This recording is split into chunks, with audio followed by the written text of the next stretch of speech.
Okay, so let's get something clear. I like all cats, okay? I like big cats, small cats, little cats, tall cats, all cats, okay? I like all cats. Alright, sorry, that was really annoying. If you're still watching this video, I appreciate it. Anyways, with the recent One Piece chapters, I've really been thinking about, Lucci and his story and his backstory, and there's just something that I can't understand, and that is how did he get to where he is? Because, most of the time when someone gets beaten, the world government disposes of him. And I know his backstory, so we're going to get into that. But I really can't figure out how Lucci got to where he is. It's really sus. I'm not going to lie. It's really sus. How did he get there? Usually when Luffy beats someone, that's it. They're done. He crushes their dreams. That's the whole kind of thing. Even, some characters that came back and we saw again, like Bellamy, Luffy had kind of already bested him. He knew that he wasn't going to be able to fight Luffy. He knew that. So we're kind of used to always seeing people that Luffy beats kind of being put down or just being down a notch.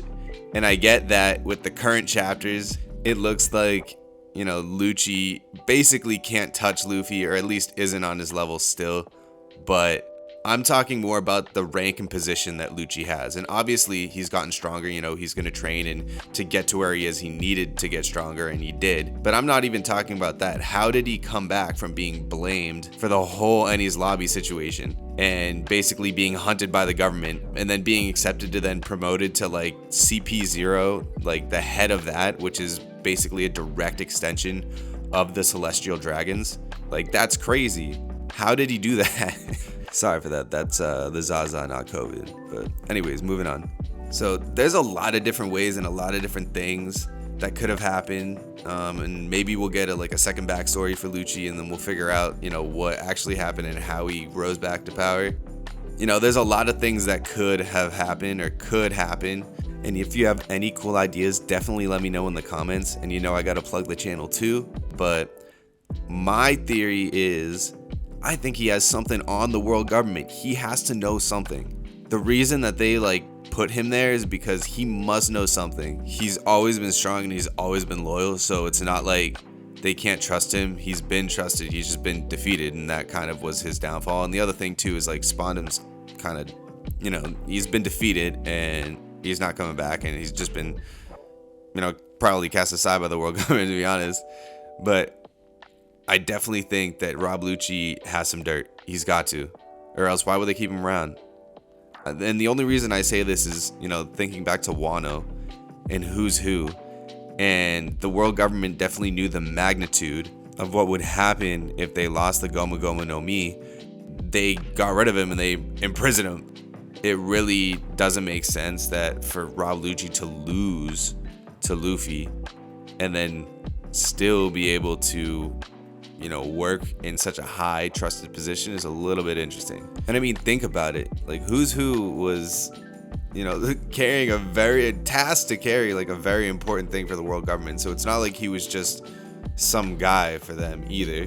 He was probably what Rob Lucci was just earlier. So for Who's Who to just be taken out like that, and obviously again, Rob Lucci did ultimately fight off the government and the Navy's attempt to capture him. Obviously, he had help from the rest of them, but when they got back and finally came back into contact and started, working with the government again, they could have put him in prison. They could have treated him just like Who's Who. Who's Who was in prison for that time, then finally escapes. They immediately put a bounty on him, and they are sending operatives to come and try to kill him, which is kind of interesting as well, because if you think about it too, CP0 was dealing with Kaido, and obviously they knew Who's Who was there. How long were they doing that, and how long did they know about that? And were they just gonna let it keep going before they killed him, and they were just gonna wait for Kaido to get challenged to kill him? That doesn't really make sense to me. But anyways, doesn't matter. It's not even the topic of what I'm talking about. And honestly, moving on from Who's Who as well, because I guess he's a character. I wouldn't really put him as a top tier. Really, I don't know. I don't really care about who's who. I'm not gonna lie. But moving on from there, we can look at other examples too, and they weren't exactly government agents and like directly part of them, but you can look at, you know, the warlords and the warlords that Luffy defeated and how the government treated them. Now, I get too, part of being a warlord is, oh, you get to be a warlord until you're defeated, but they really threw them to the curb. Like, everybody that Luffy defeated basically was thrown out immediately gotten rid of. Like, Crocodile was immediately thrown in prison, and like his whole organization was, you know. And again, customarily, as we saw after, you know, in later times, if you defeated a warlord or were a really big pirate, you were getting offered, you know, warlord positions. But Luffy was never getting offered those as well. So that's kind of very, very interesting. It's interesting that the government never tried to, and obviously we know it's Luffy. He would never accept it. I know that. But still, it's interesting that the government never once tried to reach out to him. Like, think about that. Luffy takes out Crocodile first. Okay, you know, it's one warlord. Maybe it was a fluke, whatever. He takes out Moria. You know, what are you doing? He's no joke. And that's after Enies Lobby. That's after Water 7. That's after all of that. He evaded, like, Rob Lucci. He did all of that stuff. He made such a mess of the government. You don't think that they're gonna try to extend an offer to be a warlord to Luffy? Again, who knows? Gorosei is kind of trash or stupid. I don't know. Like, I don't know why they never tried that. I don't know why, but obviously we know the outcome. Luffy would never. Period. End of discussion. But interesting. So yeah, we know Crocodile immediately went to Impel Down. Moria, the only reason they brought him back is because they needed the help from Marineford. It's not like they really wanted him, and, you know, they was supposed to get killed after it anyways. So they wanted to get rid of him as well immediately. Doflamingo sitting there chained straight to the floor. So we know what happened to him after as well. It's really interesting that everyone that gets defeated by Luffy gets terrible treatment. And basically, if they're part of the world government, will never really make it out from that or make it back from that. Somehow Rob Lucci is the only one to basically get a promotion after Luffy kicked his ass. And I originally thought too, like, okay, it's a world government. They know the true nature of the Gomu Gomu no Mi. They know it's a Sun God Nika fruit. And, you know, maybe that's why they're stripping the title of all these people. And really, you know, anybody that Luffy actually beats is, you know, getting cast aside. Maybe it's because they're trying to make a point of it. And you know, maybe they're not reaching out to Luffy because, you know, they want him to be just a bad guy and they don't want to be associated with him. But to me, it really seems like they should have tried to reach out to him. They should have just tried to get him to become part of the government, or at least be compliant with them. Then, you know, they wouldn't have had to worry about him really awakening the devil fruit. It would have been like before, when Who's Who was supposed to deliver the devil fruit. This time, you know, they would still have it under their control. It would be the net same. They would be good. So it doesn't really make sense to me. Again, I don't know why I started going down that rabbit hole again, but so looking forward to more about Rob Lucci in this fight, and in the story going forward. I really do want to know more about his backstory and how he got here. I definitely think that he could have something on the government. It very well could be that he knows of Eam, and that could have a huge implication as to why, you know, Lucci is the way he is and how ruthless he is. And that could also be a reason why that he's being kept very close, and when they were trying to get rid of him, put a lot of effort and emphasis into that. The only reason I say that too is because I don't think they just believed spawned him on face value. I think they thought, okay, it's plausible that we could just pass this off as Rob Lucci's doing, and we could eliminate him and then not have to worry about the repercussions of doing so, because he is such a loyal soldier. This is the perfect opportunity for them to get rid of him, because again, it's the world government. Yes, this point in the story, we're realizing that, like, yeah, they're making some pretty dumb decisions, and obviously, you know, it's a little plot armor. Every story has it. I love One Piece, but I'm gonna say that I think they really were trying to get rid of Rob Lucci after Enies Lobby, and they just failed to do so. And he was willing and wanted to still have his license to kill, because that's really what he lives for. So, the world government is still the strongest power in the world, even with Luffy being a Yonko. I mean, obviously, Rob Lucci didn't know that at the time, and Luffy wasn't a Yonko at the time. But for Rob Lucci, he wanted that free reign to kill. He wanted to be able to exercise his bloodlust. There was a reason that they tried to get rid of him. And the world government's not stupid. They have been making terrible decisions, like I said, but they gotta know that Spondam and his dad are just jackasses, and that they really aren't that great, but they, have positions of status and are loyal to the world government, so they'll continue to have them there as pawns. But they know, they have to know. There's no way that they don't. They're definitely using this as the perfect excuse, the perfect cover to get rid of someone who knows a little bit too much, even though they're so loyal.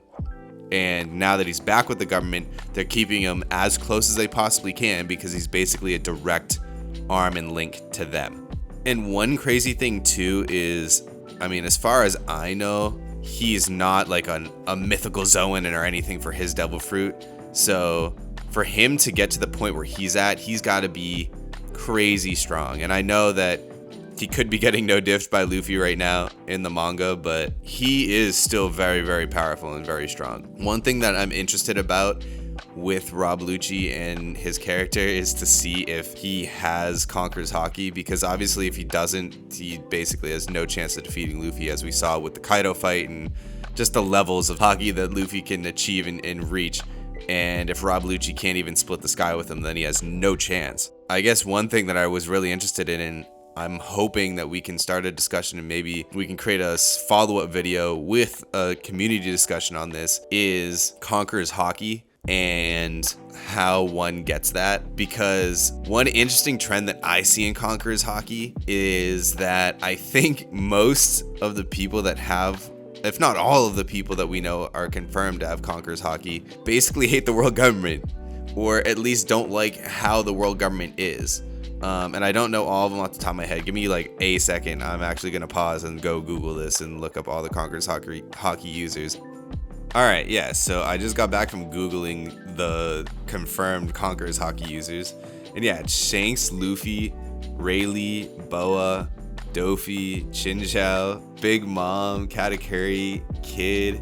Sengoku's the only one that is kind of questioned, but even then, I don't really know, because I do think that Sengoku's kind of scheming a bit. So I don't necessarily know how he feels about the Celestial Dragons and about, who's calling the shots in the world government. I don't know how he felt about being the fleet admiral. I know that he did it admirably, and I know that he had honor in that he was going to fulfill that duty, but I don't actually know how he felt about his role and, what he was doing, and we're probably not going to get that, because that's A, long gone in the story, and B, probably a little bit too much detail. But again, we don't know.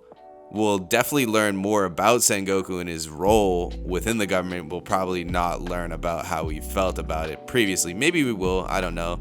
Depends on how the level of detail. And Oda did say that he was not going to go as fast as people were saying the sky wasn't falling, but he is trying to speed it up a bit, so we'll see how much detail we get into there. But then Kaido, Zoro, Yamato, and obviously we got Whitebeard, we got Ace, we got Odin, and obviously Gold Roger. What's interesting is I didn't even realize that Garp doesn't have, or isn't confirmed to have had, Conqueror's Haki, but I'm pretty sure Garp has Conqueror's Haki. Garp is probably the leader of Sword, or at the very least we know that he hates the Celestial Dragons, and that's why he never wanted to become an admiral. He always stayed vice. It's not like he necessarily likes the world government. I think he likes the order and wants to keep order and likes that part of government, but he doesn't like the Celestial Dragons. He doesn't like the people who run it and the people making decisions, that's for sure. So I wouldn't necessarily call him a proponent, even though he's in the Navy. And if he doesn't, then that even furthers my point. He works for the government. There's only one person on this list that is confirmed to have had Conqueror's Haki that directly worked for the government. And obviously, Boa and Don Quixote, both of them really hated the government and really hated the Celestial Dragons and wanted to take it down for different reasons, of course. But You know, we don't know Shanks' motive and his connection. Obviously, we know he's connected. There's nothing in here that tells me that any of these people actually like the government and actually conform to it. So I think that's another kind of characteristic and thing that we need to look out for in Conqueror's Haki. And that's if you're truly free. I do think that freedom does play into someone's ability to get Conqueror's Haki. Because when I look at most of these people, they want some sort of freedom. All of them. Hey, editor exists here, and I was thinking too, you know, I think Akainu and Aokiji probably do also have Conqueror's Haki, and honestly all the admirals probably do as well. It's probably what you need to like get to that point, and probably some vice admirals too. But I think the main point that I was trying to get at was, you know, again, around freedom, and if you feel like you're free to do what you want. And maybe, you know, that's part of the reason why Akainu is doing well as the overall fleet admiral, because he feels like he has the freedom to control what he wants to control, and Aokiji now is on his own or doing stuff because he feels like he has the freedom to control, you know, what justice is through his own lens. So I don't know, I still think it's about freedom in the end, but yeah, I would love to make a follow-up video on that and get kind of the community into that and get some of your comments and maybe even get in a Discord and talk about that. So definitely leave comments, and yeah, let's continue that discussion. I would love to hear what you guys have to say. So circling back to the original point, I really don't think that Lucci has Conqueror's Haki, and because of that, he really has no shot against Luffy. I think even if he puts up a solid fight, there's just no way that Luffy gets his ass kicked by Lucci, because Lucci does not have Conqueror's Haki. And circling back to freedom, it's like Lucci is operating as a caged animal for the world government. Like, he's a direct arm for them. He has to obey kind of what they want. You know, he couldn't even engage Luffy without everyone getting worried about having to get approval from higher ups, which his higher ups are, you know, the Gorosei. So Lucci really doesn't have that much freedom. Even when he exercises it, it's not enough. And I don't think it's possible for Lucci to get Conqueror's Haki because of what I was just talking about. There's just no way. He doesn't have it. He's him, but he's also not him because he's in the government. You know what I mean? So I don't think that he's really gonna be able to put up much of a fight against Luffy. He's probably at his peak right now. This is the pinnacle of Lucci. This is the best that he's gonna be able to get to. And you know what? That's still respectable. He's still able to force Luffy into Gear 5. I mean, good for him. But ultimately, they're not going to be able to get it done. There's no way that Lucci can just do this on his own. He can't split the sky. But that's going to be it for this video. Thank you so much for watching. If you think that Lucci has some sort of dirt on the world government, make sure you leave a like. I appreciate all the support. I'm super excited to be making videos. Thank you so much for stopping by my channel. I hope that you have a great rest of the day and that all your dreams come true. This has been Big News Exists. I love making this video, and I'm out.